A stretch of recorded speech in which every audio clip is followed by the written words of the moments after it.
Welcome back to the Hand to Shoulder Solution, giving pain the middle finger.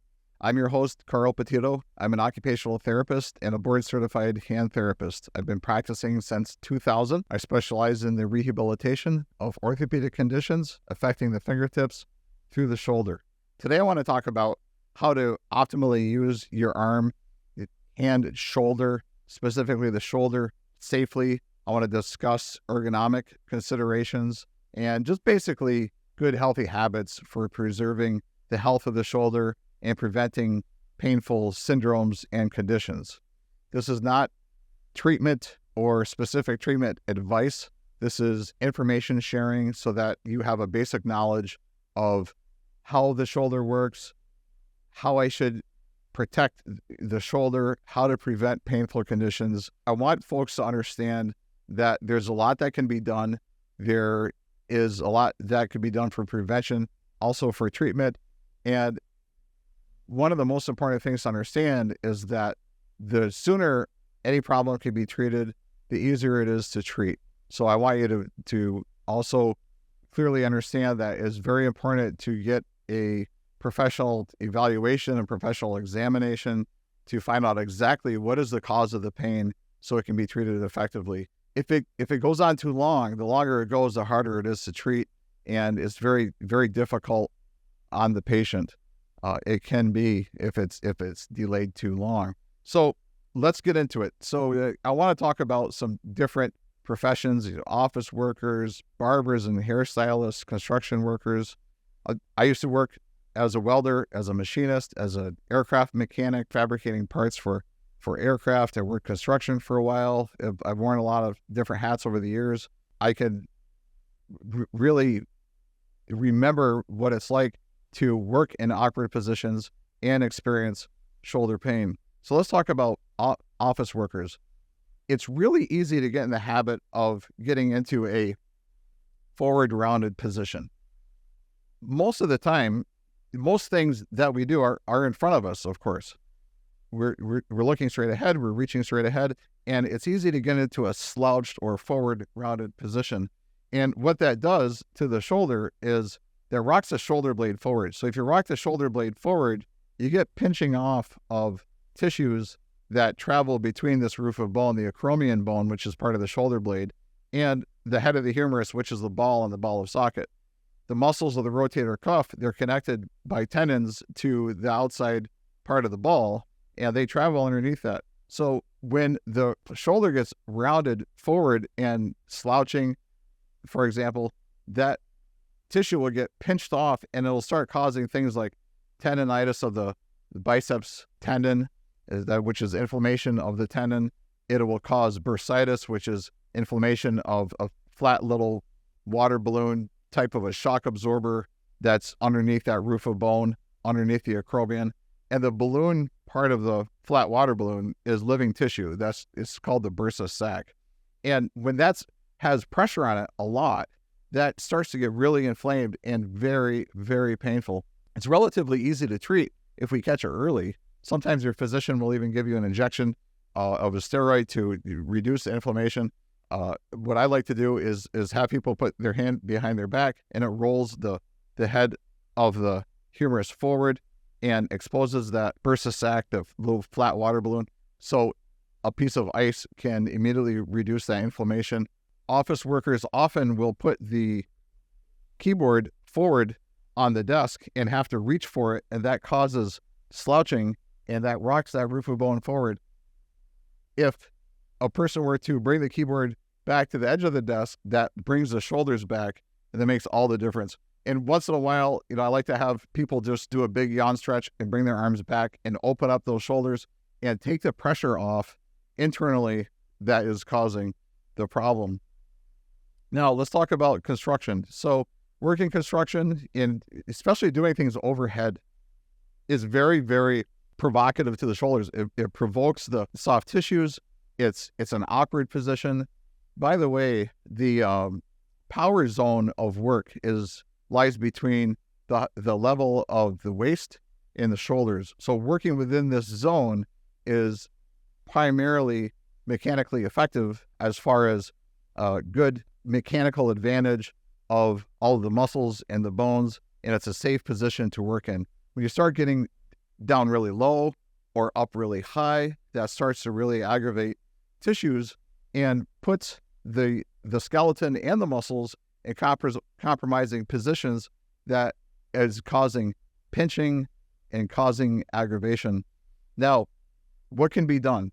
Work still has to get done overhead, but if job tasks can be varied, so for example, if I'm going to work 1 or 2 hours doing drywall above my head, and then maybe I'm going to go over there and do some painting or do some framing and do something within my power zone, vary it up a little bit, then go back to working overhead. Although it's a little bit inconvenient to switch different jobs and leave something unfinished for a moment, it really extends the life of your tissues, so you're not going to be out of work. Another really great idea is, and this is very helpful for people to keep in mind, is if you're doing something in an awkward position that is causing discomfort, anytime you have a rest break, or if you're walking from point A to point B to maybe to get some more supplies or something, go into the opposite position. So here's an example. Reaching overhead, you're working, and then now, you know what, I ran out of drywall screws or whatever. Now I'm going to walk over there and get them. While I'm walking, I'll have my arms down, but reach back. I'll be reaching back and stretching, put my hand behind my back, my hand behind my head, just go in the opposite direction of where I've been for the last however long that has been aggravating me. So moving in the opposite direction. Also, let's talk about just things around the house. I like to cook a lot. It's a hobby of mine, and I caught myself the other day. Just happen to have a frying pan right here. I was moving a pan. I'm in this position, and this position really stresses one specific muscle of the rotator cuff. And these muscles, they travel underneath this roof of bone right here, and it gets pinched off in an awkward position like that when it's out here like this, and you can see this space right here is being decreased, and any muscle, any tissue that is between these two bones is going to get smashed or pinched. And now watch what happens if I bring my elbow down, and now that restores the space. Now the tissues aren't getting pinched like that anymore. So let's do it with the frying pan. So we're out like this. Instead of being out like this to pick it up off the burner or to move it, I'm gonna pick it up with my elbow down. Now I'm underneath the handle, and my shoulder is being saved. I'm using my biceps, other elbow flexor muscles. My palm is turned palm up. I have a good handle on that pan, and I can move it anywhere I want, and my shoulder is now safe. And a lot of people who have rotator cuff tear and they're dealing with it and managing it, they're managing their symptoms well, they will learn on their own to modify positions. It's very interesting when we have a talk in the clinic about that. People will say, oh yeah, I'm already doing that. I already figured that out, because every time I'm out here, it really hurts a lot, but I bring it down, I'm fine. Picking up something heavy, a heavy bag. Now let's talk about leverage for a moment. Moment arm. So the moment arm of force is basically the leverage. So if I reach out here and I have 10 pounds, 20 inches away from my shoulder, let's say I'm in this position and I'm stressing my rotator cuff muscle on the top right here. If this pan is 20 inches away from my shoulder and it weighs 10 pounds, because of leverage, now that's 20 times 10, that's 200 inch-pounds of force through the tendon. That's a lot of force. If you have a bag, an attaché case or something, and it's on the floorboard of the front passenger seat, you're in the driver's seat, and you're going to get out. It's pouring rain. This happened to me the other day. It's pouring rain, and I don't want to get out, walk around to the other side, open the door, pick up the bag. If the bag were behind the seat, I would not reach back for that bag behind the seat, because that is one of the most risky things that a person can do. And that's how a lot of rotator cuff tears happen. But if it's forward and I can reach down and grab that, I'm going to reinforce my own wrist, and I'm going to pick up that. Now I'm using two hands. It's not practical for me to get both hands underneath the handle and pick it up, both hands of the handle. So in that case, I'll just grab my own arm, and that's taking pressure off my shoulder. So little habits like that really, really go a long way. And then as soon as I can, I'm bringing that in close to my body, because again, I don't want the leverage causing all of that force focused on the tendon. I'm going to reinforce, and I'm going to bring that in close. And it just happens quick. It just becomes a habit that, okay, I got my bag and I'm out of the car and I'm on my way, and I didn't injure myself.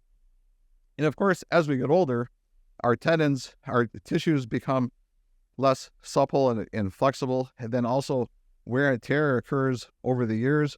And you might have an underlying irritated, torn, worn out tissues that are ready to tear, and we don't know it. So let's not risk it. So when we're taking a look at the power zone, remember that the power zone lies between the area of the waist and the shoulders, and ideally we want to keep our work in front of us and between the waist and the shoulders. If we're working with a customer, for example, a barber or a hairstylist is working with a customer and they're in the chair, we have to position the work so that the work is in the correct position. So we're not working up too high and we're not working down too low. But if the customer can be positioned to where it's at a comfortable position, it's within that power zone between the waist and the shoulders, or the barber or the hairstylist is on a stool. So between positioning the customer and positioning the worker, they have to be in a position of safety, I call it, for the joints. Because remember too, the barber is not going to have just one customer during the day. They're going to have several. So that's a lot of wear and tear on the joints, on the muscles, on the tendons that connect muscle to bone, on the ligaments which connect bone to bone, and then it's a cumulative effect as well. So then you have multiple days of that. So you have multiple clients every day. Then you have multiple days of multiple clients, and it really, really adds up. Now, reaching behind, we talked about that, grabbing a heavy bag or a heavy object behind the seat of the car. Never want to do that. It's ideal to get out of the car, open the back door, and get anything out that you need from a head-on position. Also, even just, let's go back to the cumulative effect. Sitting at a desk, we don't want the trash can behind and always reaching back, or files. We want to, if something is behind you, you want to turn around and face it head on and get it. But reaching behind is always difficult. Store clerks, when you're in the store, just watch and see if they're picking up heavy things. The arm is out like this and turned. If anyone could bring the elbow down and then reach, that makes all the difference. And that really, I'd be so happy if everyone could prevent a tear of the rotator cuff muscle or muscles. But not everything can be prevented, but we can decrease the chances of it. And then also over the long term, we can decrease the unnecessary wear and tear on these tiny tissues. So again, I just want you to have an awareness of that. Be mindful, especially if anything is hurting while you're doing it. Try a different position, and that will really make all the difference for you. And especially if you've been having any discomfort that's been lasting for a few weeks, you really should be seen by a physician assistant, a nurse practitioner, and a therapist. And let's look at the structure. Let's look at the function of everything and pinpoint where are things going wrong, and let's fix it sooner rather than later. Thank you for watching. We'll talk soon. Thank you.